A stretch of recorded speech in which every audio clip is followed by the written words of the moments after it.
So hello, I'm Lara Moreno, and today I'm going to host this meeting. For today, as a recap, on the last embedded working group, Pablo Garrido from Eproxima showed a demo of XRCE-DDS running on the 3 cores of the AMD platform. And today's agenda, we have here Farhan Naderi, co-founder of Careta Robotics, who will present 2 projects related to PX4 and Micro XRCE-DDS. So your turn, Farhan. Okay, thank you. Thank you very much, Sarah. First of all, I have to ask everyone that my presentation is still there. Yeah. So I actually have to apologize from everyone because these presentations are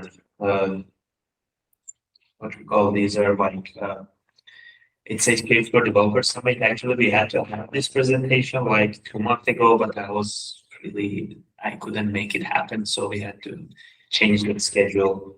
Thanks, Sarah, for being flexible on that. My life was a mess recently, so I had to organize everything and like come in order. So yes, please don't mind the slides if they're like say 2023, so they're just for 2 months. Okay, the whole idea behind this presentation is that I have a presentation on PX4 Developer Summit. Since on PX4 we are using XRCE-DDS, I came to the point that I can benefit this with like 2 demanding applications in the recent industry. So that I had submitted for 2 talks, and I was lucky that I had the chance to meet Eproxima guys, like Eproxima team there, and they. I really appreciate your invitation to have this presentation here as well. All right, let's start. First of all, who am I? Maybe some of you might be familiar. That's why I just at the beginning I just put my Twitter handle so you can find everything from there. Everything is straightforward. Right now I am a PhD student in University of Rhode Island, United States, and in the following link you can find out what we are doing in our lab. My research interest is underwater robotics, and we are like my particular research interest is vehicle control and adding new ways of applying trust allocation systems using ROS. And our whole lab is the whole software is written based on ROS. Also, recently we are moving everything to ROS to Humble. And I think in 6 months we will just move everything. So we have the whole underwater stack, like underwater vehicle control stack, which is all open source on GitHub, running on ROS. You could check it out on our GSM page on GitHub. I am also co-founder of Careta Robotics. What Careta Robotics is doing is a company focused on underwater vision, detection, and object tracking. We are in the process of registering a patent, the US patent actually. We are in the midway, it's kind of being finished, so we're trying to patent our algorithm. So we could offer a new algorithm to have near real-time underwater species detection, and only using with real-time processing and on-edge devices with the lowest heat dissipation possible and the highest efficiency possible, which is up to 99% accurate. This whole system is compatible with Blue Robotics Blue stack, and also could be customized to any other vehicle in the future. So this is what Careta Robotics has been doing already. The company is based in Cyprus, R&D is based in Cyprus, and the main company is in Turkey. It's been also 4.5 years, I think now, maybe. I am PX4 Autopilot contributor. I started with like crashing drones at the beginning, and then now we came to the point that I had been doing some consultancy work before I joined my PhD program here, and I used to be working with Firefly Drone Show and also a Senate engineering company within the past year. Also, for those in Europe region, you might be familiar with robotics competition. This competition is an international competition being held in Estonia each year. And like before the pandemic period, twice in a row from our previous university, we went to this competition. They had mind-controlled robot category, and both years we were among the first winners. I don't know what happened after that. They just removed this category, but yeah, these are just a couple of what I'm doing. The rest you can find out on LinkedIn. All right, let's go with the difference between XRCE-DDS and fast-DDS. I think we have Pablo on the call, so if everywhere I am wrong, you may correct me. Right now, the preference for those who are using embedded devices is to use XRCE-DDS, especially Micro XRCE-DDS, because its target is like for extremely resource constrained environments. And if you're using like any IoT devices as well, you could benefit from that. And it's actually still subset of DDS, but very low bandwidth and really small memory allocation. And again, like in a design, like the code-based design is optimized for minimal resource requirements. And previously, I'm not sure if fast-DDS is still like a case in embedded systems or not. I'm not following on that. I just know that on ROS we are using it still sometimes. So fast-DDS was the solution being used before. Systems with adequate computational resources, and it has like fully visible implementation. And it was actually really robust and feature-rich. I'm not saying that XRCE-DDS is not robust enough, but this is what the fast-DDS was. Okay, what's my point of all of these, since I'm trying to connect all this presentation to what PX4 is doing? I have implemented my both presentations on PX4 Autopilot. If you're not familiar with that, you might go and find out, but most of the people who are in robotics field, they might have heard about PX4 Autopilot software. So PX4 Autopilot software is an open source software used for drones and like unmanned underwater vehicles and fixed wings, then the similar devices. We had always been looking forward to have continuous ROS capability and ROS support since the beginning of PX4 Live. And previously, we were using password TPS like from our version 1.13 and before, which was a bit memory consuming and a bit like resource consuming. So from version 1.14 and afterwards, the decision was to move to Micro XRCE-DDS, and which has a clear reason.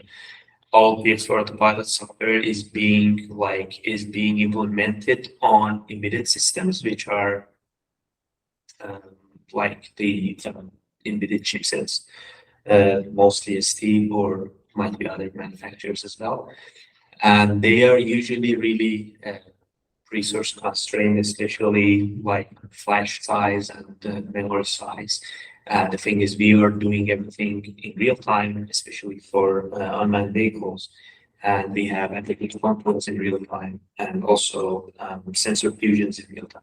So the option was to use Micro XRCE-DDS in the version of PX4, and then directly these topics are interfaced with PX4 internals.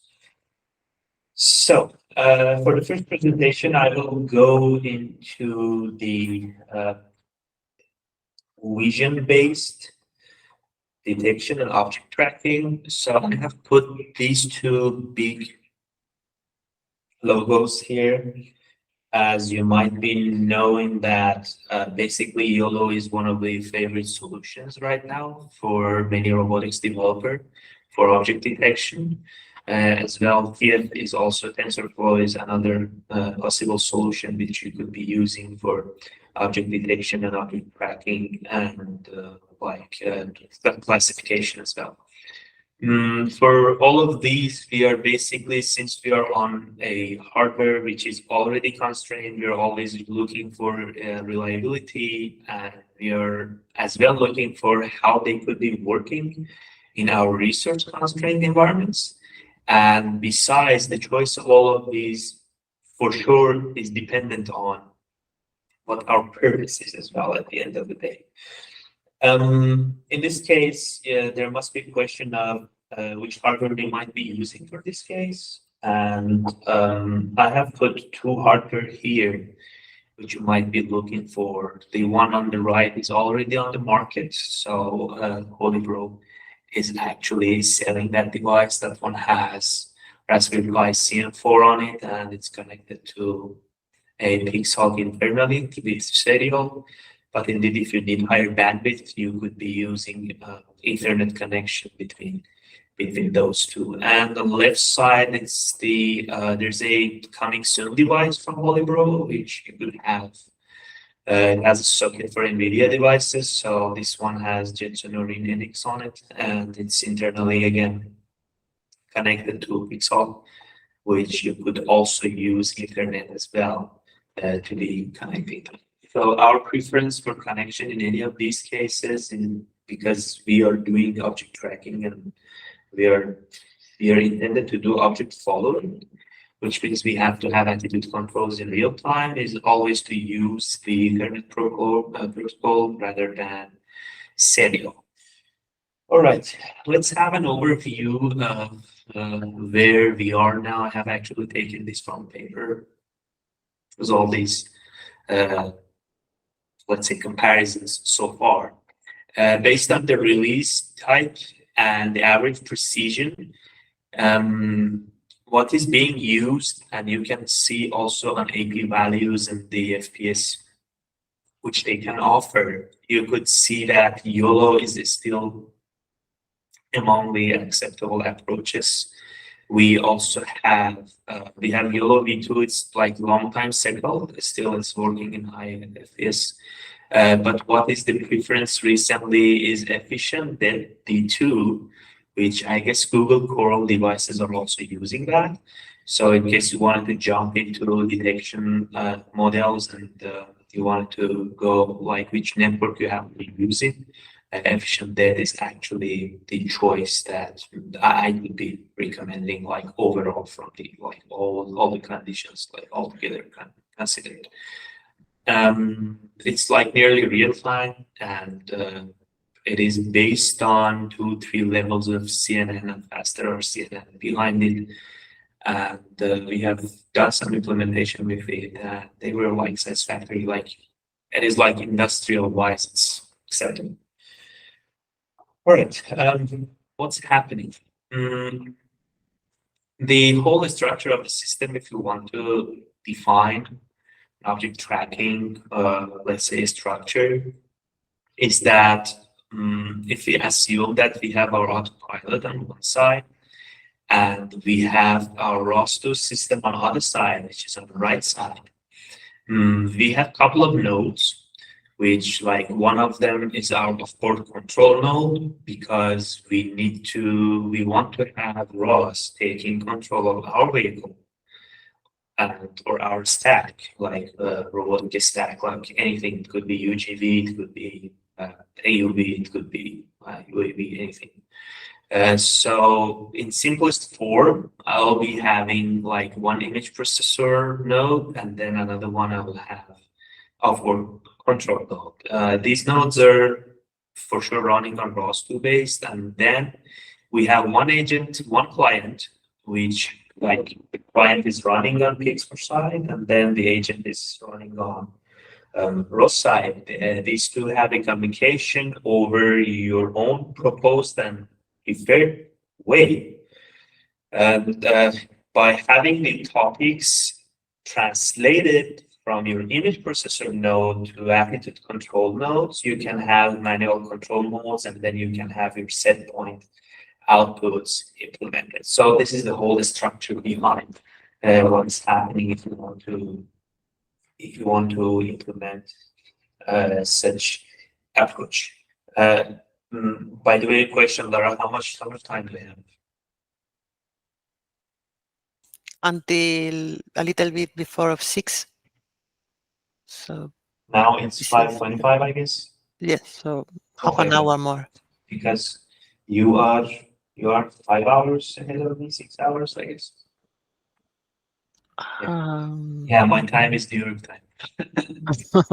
So okay, all right. I will try to kind of, yeah. This is just the first part is finished. All right. So for real execution of this code, you could reach out to the YouTube video we have on PX4 Dev Summit channel. You could search it out and find it. I have actually proposed a real definition of this there. So as my face is moving towards the camera, I have like attitudes being like produced. So let me jump to the next part. So far, let's stop and see if anyone has any questions.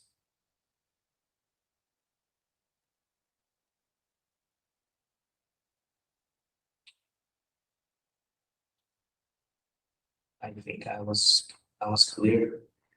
Okay. All right. If no one has any questions, we can continue to the next one. All right.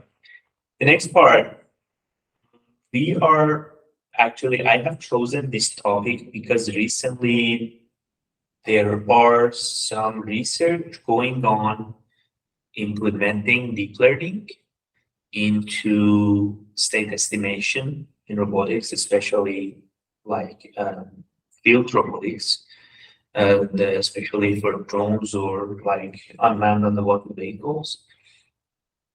The thing is, everyone is again looking for better efficiency in state estimation, because right now mostly what is settled down in the industry is like mathematics-based solutions. And I wanted to go on to this a bit and see how it goes, searching a couple of research papers, and found out this could be implemented in PX4 as well. And again, I'm benefiting from XRCE-DDS messaging since the whole environment is implemented in ROS 2. So let me continue and see what's happening here. In a state estimation, we do not have a very complex data. We have single dimension data. And what we are planning to do is to make it simplified, even if I don't want to jump into quaternions point of view, which many people have problem with it and might look complex for them. If we just look at it from degree of freedom point of view for the vehicle, which could be like 6 degrees of freedom, each one is single dimension. And by a state estimation, we are focused on controlling the vehicle's, let's say, angular degree of freedoms, which are like roll, pitch, and yaw. So that's why this time my decision-making layer will be much simpler, and I could be using any settled, even like CNN networks. So I'm just trying to have this generalized so that in case you want to choose your network later, you know that how constrained you are. So that's why I have brought this diagram on the right side. So you can see we have a couple of input layers, and then it goes through our neural network. This is the basic idea of neural network, and then out of it we have just one solution, which will tell us how we have to decide. So there are a couple of questions here, since this is going to be implemented like in industrial And like in academic wise, we're okay, we're happy always. We don't, we do not look for 100% working, let's say, experiments. But in industry, sometimes, especially in this industry, if you're in the drone industry, sometimes you have lots of risk analysis behind before you can have your code released. So first of all, what's important is like how reliable is your network, like your buffer of decisions. And then you need to consider that your data is single dimension data, so you can have really, really low, let's say, low level of memory consumption while you are doing your decision making. Means that you have to do this in real time, so you don't have to use any complex networks. And then if you're going to do any state estimation, shall we do that like as a failure report, or like shall we push back the corrections? All right, these are a couple of maps here. So you could see on the right side, I have the matrices accordingly for both angular and linear movements. So this is in case that you're not using any quaternion, but actually in PX4 environment we're using quaternions. So I try to simplify this so you can have a sense of it. So you can see on bottom line we have the relation between inertia and also the output angular velocities on each let's say on each axis. And on top side, the same thing goes for linear velocities. Okay, how we're going to train the network. Right now, for state estimation, we are doing sensor fusion, which these data are coming from our IMU and also maybe our GPS receiver, maybe our, let's say, might be our VIO fusion device. So all of these are passed into state estimations, which is like EKF in PX4 environment, like Kalman filter. And then the dynamic of those are being taken out. And then from those, we have like let's say we have two approaches. One is pure mathematical approach, like with the formulas we have here. And then another one are from the field tests that we are doing and what our Kalman filter has decided for each of these attributes. Then based on these two, because we have one ground truth from the math, and we also have the field test about what are the decisions made by filter itself. And then we can compare these two since we have one ground truth already, and we can start our neural network training. So based on this new model, which is implemented, then we can combine the decisions from Kalman filter and our model, and we can have better and much more optimized corrected state estimation. So on right side, I have done a bit of just a sketch of the code. So you can have like specific layers. So for sure, first your data is being collected from your sensor. This is what is already automatically being done. And then you are processing this data to extract those features as I mentioned you. And then you'll have your training on your DNN model. And then finally, for sure, you will have to leave like some data for testing. And you could have a comparison for that. So yes, let's come to the graph again. So graph is changed here. The idea internally would be same. And on the bottom side, bottom right, you can see that I have put in question marks. So this could be used by you or not. because we will have only one inference, which is running the DLNN like inferences, and then that one is internally passing the fault reports and or error corrections or state estimation outputs to PX4. So instead of having the Kalman filter output for making decisions on the vehicle attitude control, we are interfering in that and we are pushing it back. The basic idea is that you might be asking how much delay is this going to make. So based on the tests I have had in, let's say, it is acceptable. So with a bit of PID tuning of your vehicle and like a couple of trials and coming to the point that how you can customize your network to train this data correctly, you can achieve an output. So let's go to the results. You could see results from roll and pitch rates. So normally you can see that the roll rates or pitch rates are really noisy. These are the real values being measured. And then the blue ones are the ones that the Kalman filter has corrected already, considering the fact that the noise is already canceled out. But you can see that we still have anomalies.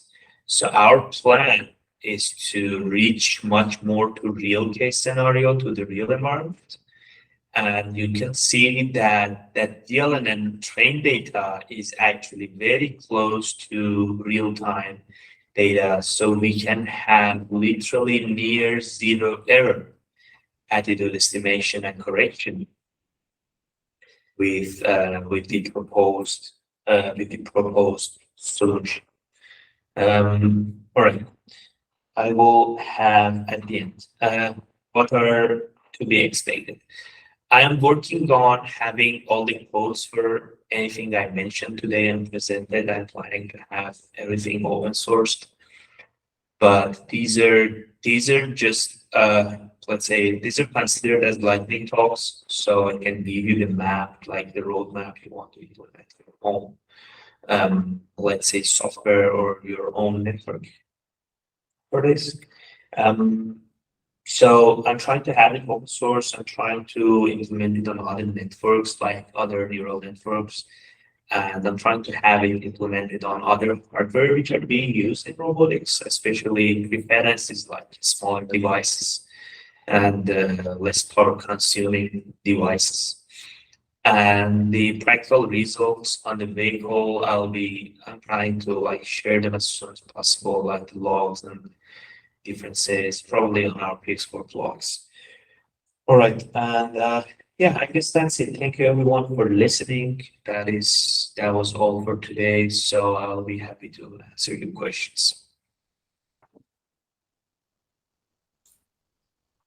Anyone has a question? Everything is clear. Can you read the question from Yes, Alex? yes, I think I can read which version of YOLO I ended up going with. Actually, I used TF. My preference was TensorFlow, but you saw on the you can benefit from this. That's why that table is very important. So if you pay attention here, I think we have YOLO V8 now out. I am not following on YOLO much, but YOLO V4 is still a no, like we know, unless you have an algorithm on top of it to have your decisions, which is just too much work for that. That's why I had to use efficient det, because that was as well a part of my master's thesis before, and I had already found out that it's proven working on an embedded device. So what I did, like if you check out my videos on YouTube for PX4 for last PX4 Dev Summit, you could see that I did it like an actual PC, which for sure that is fast. but the same speed I could achieve on a small Google crawl stick with TF, with TensorFlow, and that one is using efficient length. Thank you. Sure. So anyone else has? Any other question?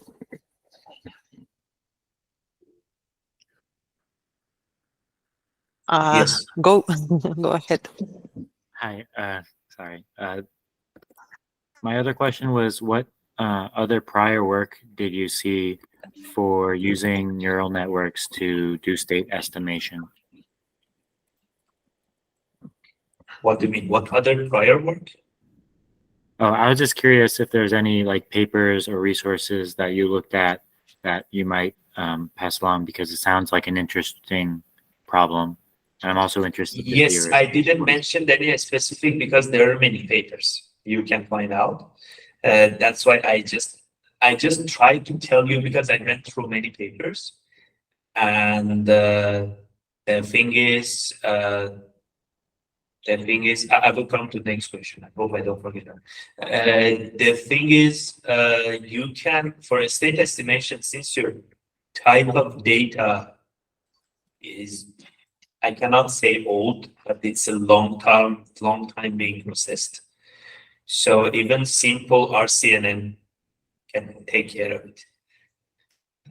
That is not a big deal for that. The one thing is very important is your mathematical approach to have the ground truth actually, so you could train your network. Because if you train it based on your like flight logs, for example, then everything will be a mess. You're not reaching anywhere.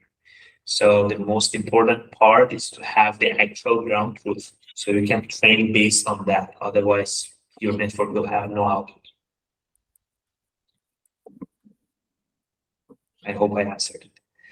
And the other question was if I did it on simulation, which software I used. This is a bit like, the question is like too general, but okay, let me give you an idea.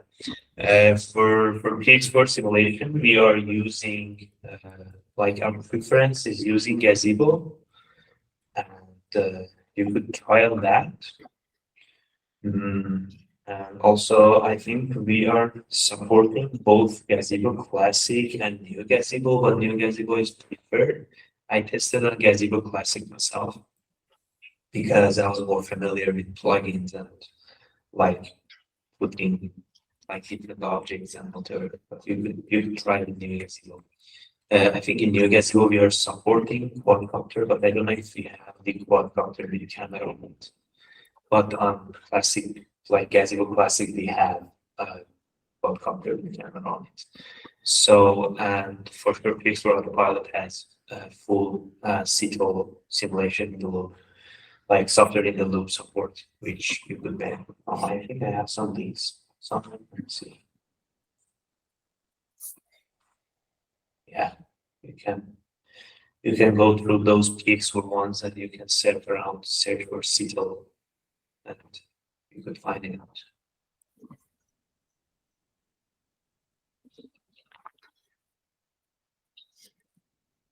Okay, any other question?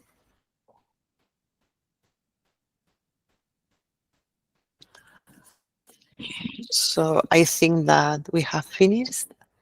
Thank you very much, Farah, for your presentation and for your time being here. Thank you very much. Thank you for the arrangement. Thank you again for being patient with me, like the schedule. You're welcome. Yes, it was my first semester here, and everything was a mess. I just, yeah, like life as a research assistant, and then doing these fun stuff at the same time, taking courses, and so Too much. yeah, that is just, it was a big change. And moving from Cyprus to here, that was another big change in itself. So Okay, it's perfect. So thank you, and for the rest, thank you for coming and for attending, and I hope see you on the next working group. Thank you very much. Bye. Thank you. Bye. Bye.